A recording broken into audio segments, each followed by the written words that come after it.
but he certainly made great advances for all of our members and many people who are not members of the National Guild in helping to promote their private practices and seminars, just about everything. He's going to tell you all about it in this 3-hour seminar.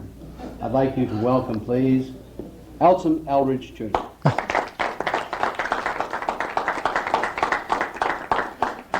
Thank you very, very much. Very glad to be here.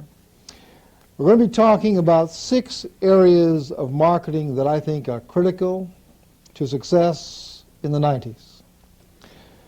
We're going to begin with the area of marketing and developing workshops and seminars. We're going to talk about the marketing of books and cassette tapes. This all has to do with the information industry. You see, a lot of us think that the 90s is basically the age of information. And the way to self-promote is to enter the information society as well. We'll also talk about local self-promotion and how do you get as well known as is just conceivably possible in your own community, in your own state. And then we'll also talk about what are the most effective ways to build an advertisement and an advertising campaign. But let's begin with the whole area of seminars and developing money-making seminars. And I've been involved in those that have made money, and I've been involved with those that have lost money. And I really kind of preferred the first type.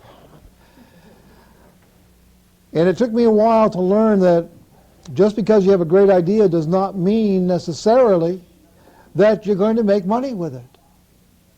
You may have the best invention, the best thinking that everyone should know about, but that does not by any means project the thought and the ultimate result of making money.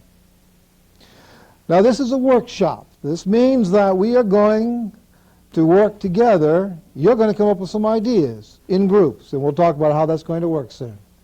You're going to come up with some ideas in your own group so that you could actually next week start promoting your own seminar. And we'll talk about all the different ways you promote them and how you find out whether they're going to make money. You'll know whether they're going to make money before you do the seminar. That's kind of a nice way to go about it. Before we start that, I want you to put in your own mind the following ideas. Number 1,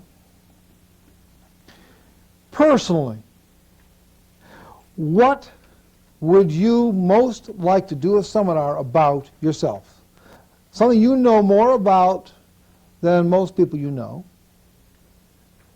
Something, some area of expertise. Just come up with one. Well, you don't have to be the world's foremost expert. We'll take care of that later.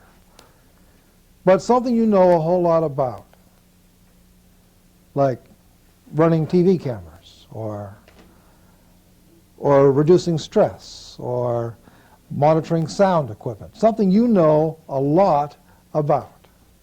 Okay? Second, what kinds of people, professions, or whatever, would be a good target audience for this personal expertise that you have? And third, if you had to come up with a title that would